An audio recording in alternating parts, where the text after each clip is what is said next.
ഹരേ കൃഷ്ണ, എല്ലാവരും സുഖമായിരിക്കുന്നു എന്ന് വിചാരിക്കുന്നു. ഇന്ന് നമുക്ക് ഭൈമി ഏകാദശിയെ പറ്റി മനസ്സിലാക്കാം. വീഡിയോയിലേക്ക് പോകുന്നതിന് മുമ്പ് ഇന്ന് വരെ എനിക്ക് നൽകിയ സപ്പോർട്ടിന് മനസ്സിൻ്റെ ഉള്ളിൽ നിന്നും നന്ദി പറയുകയാണ്. Thank you so much. മാഘമാസത്തിലെ ശുക്ലപക്ഷത്തിലെ ഏകാദശിയെ ജയ ഏകാദശി അല്ലെങ്കിൽ ഭൈമി ഏകാദശി എന്ന് വിളിക്കുന്നു. ഒരു മനുഷ്യൻ്റെ സർവ്വവിധ പാപങ്ങളെയും നശിപ്പിച്ച് അവനെ ശുദ്ധീകരിക്കുന്നതിന് ഏകാദശി വ്രതങ്ങൾ വളരെയധികം ഉത്തമമാണ്. ഏകാദശി അനുഷ്ഠിക്കേണ്ടത് എങ്ങനെയെന്ന് മനസ്സിലാക്കാം. ദശമി തീയതിയിൽ ഒരു നേരം അരിയാഹാരം, സന്ധ്യയ്ക്ക് മുൻപ് ഭക്ഷണം കഴിക്കണം. അരി, ഗോതമ്പ്, റാഗി, ഓട്സ് തുടങ്ങിയവ യാതൊന്നും ഏകാദശി ദിവസം കഴിക്കരുത്. മണ്ണിനടിയിൽ വളരുന്ന കിഴങ്ങുവർഗ്ഗങ്ങൾ കഴിക്കാം.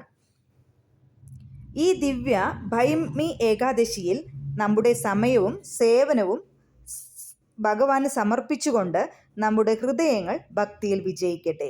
നിങ്ങൾ സേവയിലും ദാനധർമ്മത്തിലും ഏർപ്പെടുമ്പോൾ നിങ്ങളുടെ ഹൃദയാംഗമായ സമ്മാനങ്ങൾ ശ്രീ ശ്രീ രാധാ ശ്യാം സുന്ദറിന് സമർപ്പിക്കുക. കാരണം ആത്മാർത്ഥതയോടെ സമർപ്പിക്കുന്ന ഓരോ ഭക്തിയും യഥാർത്ഥ ആത്മീയ വിജയത്തിലേക്കുള്ള ഒരു ചവിട്ടുപടിയായി മാറുകയും ഭഗവാന്റെ പാദങ്ങളിൽ നേരിട്ട് എത്തിച്ചേരുകയും ചെയ്യുന്നു.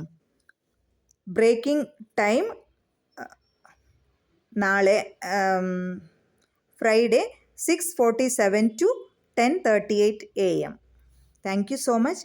നിങ്ങൾ ആദ്യമായിട്ടാണ് വീഡിയോ കാണുന്നതെങ്കിൽ ലൈക്ക് ചെയ്യാനും ഷെയർ ചെയ്യാനും മറക്കരുത്.